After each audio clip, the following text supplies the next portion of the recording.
consumption of sugary beverages, soda, or pop as we say in Canada, is a big contributor to the obesity problem in the US and beyond.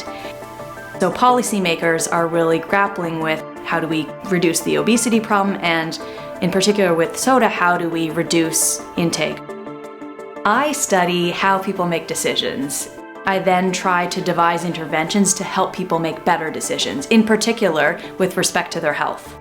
Standard economics basically assumes that if you have all of the relevant information to make a decision, that you will make a decision that is in your self-interest. And what behavioral economics does is it describes how people actually make decisions. So it identifies a variety of biases or illogical decision-making patterns that we have.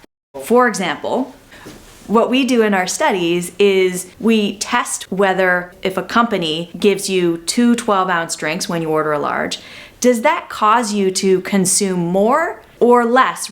Our research suggests that restricting the size of a cup will actually cause people to consume less soda.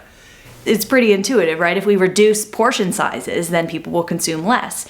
The beauty of such a policy, though, is that it does not restrict free will. So it's not saying to people, you can't drink soda. You can drink as many 16-ounce sodas as you want.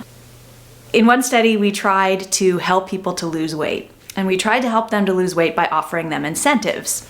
We know from a ton of behavioral economic research that people tend to eat what's in front of them. We don't necessarily eat based on whether we're hungry, whether we're full or not. So a standard economist might say, let's give people direct payments, straight shot for losing weight. That's not necessarily wrong, but what we did was we kind of supercharged the mere payment of people with psychological principles. One bias that we have is overconfidence. We, including myself, are overly optimistic with respect to our ability to achieve difficult goals, including health goals. This overconfidence or overoptimism increases a person's willingness to put their money down.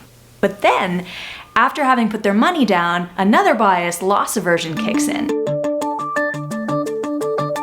The deposit contract led to significantly more weight loss than a control condition in which participants did not receive this special incentive system. One thing that companies can learn from this is that you can get a lot more bang for your incentive dollar by incorporating psychological principles into how those incentives work.